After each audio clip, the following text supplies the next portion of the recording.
আসসালামু আলাইকুম বন্ধুরা, কেমন আছেন? আশা করি ভালো আছেন। আজকে আমাদের কাছে একটা আসুস টাফ গেমিং 560-এর মাদারবোর্ড নিয়ে আসছিল এই ভাই ঢাকা থেকে। এটা মূলত USB over current detect issue আসতো।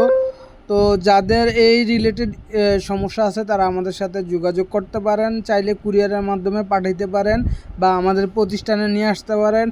ইনস্ট্যান্ট আমরা এই সার্ভিসগুলো দিয়ে থাকি। তো আমরা মূলত যেভাবে কাজ করে থাকি সেটা হলো যে মাদারবোর্ডের স্কেমেটিক ডায়াগ্রাম এবং বোর্ড ভিউয়ারের মাধ্যমে যেই অ্যাকুরেট রোগগুলো আছে এগুলো ফাইন্ড আউট করি। পাশাপাশি ডিএসও অসিলোস্কোপের মাধ্যমে যেই সিগন্যাল আছে ওগুলা মেজারমেন্ট করে থাকি। তো এটার যে সমস্যাটা ছিল এটা আমরা স্টেপ বাই স্টেপ চেক দেওয়ার পরবর্তীতে পেয়েছি এবং ওনাদের সামনেই সমাধান করে দিয়ে দিচ্ছি। তো চাইলে আপনারা কুরিয়ারের মাধ্যমে আমাদের এখানে পাঠাতে পারেন। তো যাদের ল্যাপটপ ডেস্কটপ মোবাইল সমস্যা আছে তারা আমাদের সাথে যোগাযোগ করতে পারেন। তো আমরা এখন এই মাদারবোর্ডটি রিপেয়ার করার পরবর্তীতে ওপেন করলাম, করার পর এখন আপনাদেরকে দেখাবো যে সমস্যা এই সমাধানের যেই বর্তমান পরিস্থিতিটা। তো আমাদের ডিসপ্লে চলে আসছে এবং টাফ গেমিং এবং এখানে একটা সিপিইউ রিলেটেড একটা ইরর মারছে। তো আমরা এখন F1 দিলে আমাদের বায়াস সেটআপে চলে আসবে।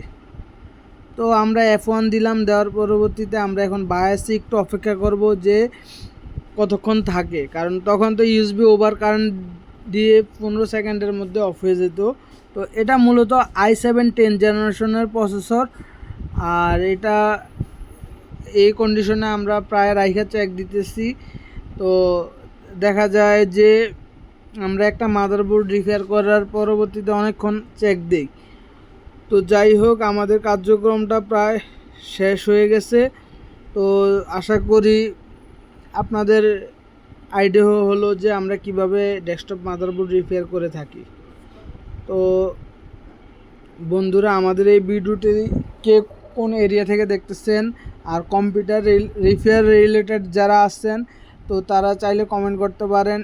তো আপনাদের জন্য এই সমস্ত সমস্যা কিভাবে সমাধান করতে হয় এটা নিয়ে ভিডিও দেবো ইনশাল্লাহ। তো দেখা হবে নতুন একটি ভিডিওতে, সে পর্যন্ত ভালো থাকবেন।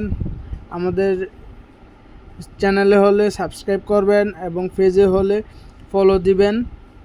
তো আল্লাহ হাফেজ।